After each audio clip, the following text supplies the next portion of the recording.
বলছেন ওয়ালা ইয়াগতাব বা'দুকুম বা'দা, তোমরা একে অপরের গীবত করো না।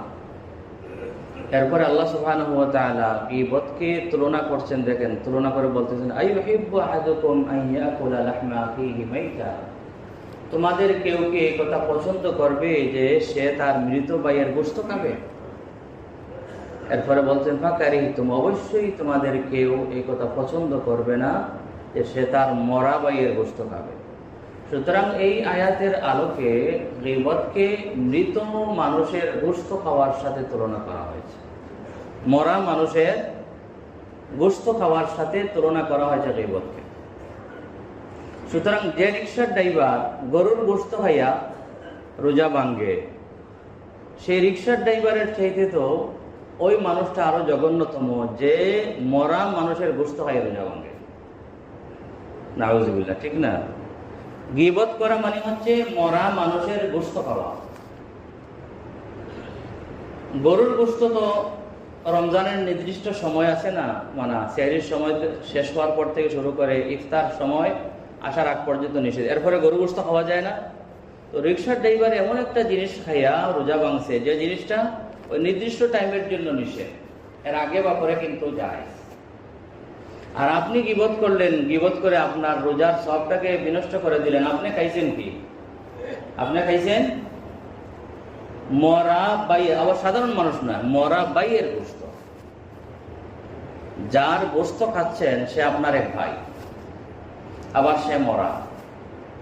সুতরাং এটা আমাদের গীবত করার আগে আমাদের মাইন্ডে এটা ঢোকানোর দরকার। গীবত মানে হচ্ছে আমার আপন ভাইয়ের মরা গোশত বক্ষণ করা। আর আপন ভাইয়ের মরা গোশত বক্ষণ করা কখনো কোনো মানুষ এলা হয়তো কোনোদিন খায়ও নাই, কিন্তু আমরা কিন্তু অর্থগত দিক দিয়ে খাচ্ছি।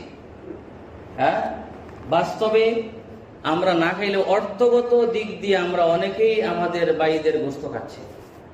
বাস্তবে যদিও গোশত আমরা কোনোদিন মানুষের গোশত খাই না, কিন্তু অর্থগত দিক দিয়ে আমরা যারা গীবত করি তারা কিন্তু আমাদের ভাইদের মরা ভাইয়ের গোশত খাচ্ছি। নাউজুবিল্লাহ। সেজন্য এটা খেয়াল করতে হবে। আমাদের সমাজ থেকে গীবতকে উৎখাত করতে হলে কয়েকটি পদক্ষেপ আমাদের গ্রহণ করার দরকার। এক নম্বর, যিনি গীবত করবেন তার মাইন্ড এটা রাখবেন গীবত হচ্ছে মহাপাপ। নবীজি বললেন হাদিসের মধ্যে আল গীবাতু আশাদ্দু মিনাজ জিনা, গীবত হচ্ছে জিনা ব্যভিচারের চাইতেও আরো বড়। গীবত জিনা ব্যভিচারের চাইতেও আরো বড়। সাহাবী বললেন ইয়া রাসূলুল্লাহ, জিনা ব্যভিচার কত বড় পাপ, সেটার থেকে আরো বড় কেমনে হয় গীবত?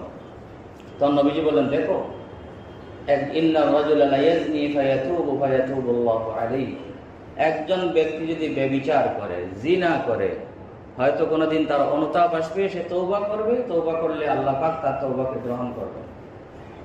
ওয়া ইন্না সাহিবাল গীবা লা ইউগফার লাহু হাত্তা ইয়াগফির লাহু সাহিবুহা, আর গীবত করনেওয়ালা ব্যক্তির ক্ষমা ততক্ষণ পর্যন্ত মিলবে না যতক্ষণ ওই ব্যক্তি ক্ষমা করে দিবে না যে ব্যক্তি সে কি করেছে, গীবত করেছে।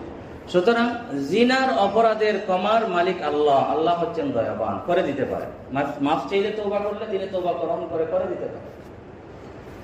আর গীবত করার পর এই ক্ষমা আল্লাহ পাক করে দিবে না, বরং ওই ব্যক্তির ক্ষমা করে দিতে হবে যে ব্যক্তির গীবত সে করেছে। আর সে হয়তো তাকে পাবে না, সে হয়তো আল্লাহকে তো পাওয়া যায়, ঠিক না? আল্লাহকে তো আমরা হাত উঠাইলেই পাই, আল্লাহ মাফ করবে, আল্লাহ সর্বদা আমাদের সাথে আছে।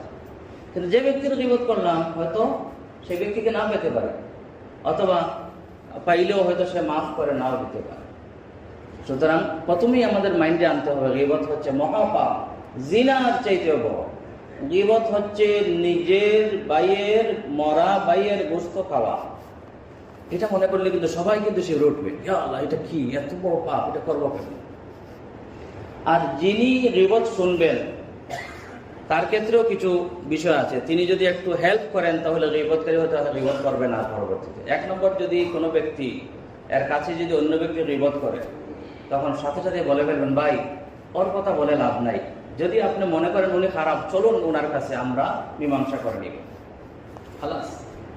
তখন কিন্তু লোকটা যাইব না, ওনার কথা বলে লাভ নাই, চলুন ওনার আফরকে কথা বলবো কেন, ওনার মোকাবেলা করি।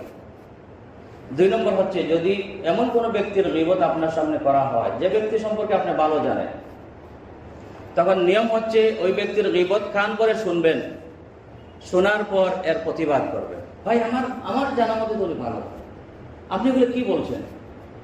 গীবতকারীকে ওইরকম লজ্জা দেওয়ার দরকার, যাতে পরবর্তীতে সে আর গীবত না করে।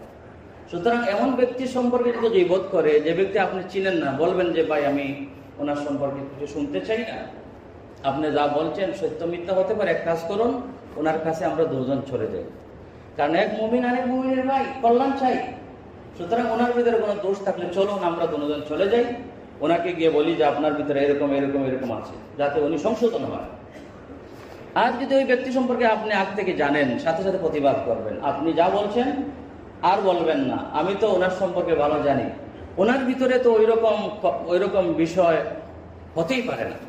হাদিসের মধ্যে আছে, যে ব্যক্তি কোনো একজন ভাইয়ের সম্মান রক্ষার্থে কথা বলে, কাল কিয়ামতের দিন আল্লাহ সুবহানাহু ওয়া তাআলা তার আযাবকে দূর করে দিবেন। শুধু কান করে শুনলে হবে না, ব্যক্তির সম্মান রক্ষা করা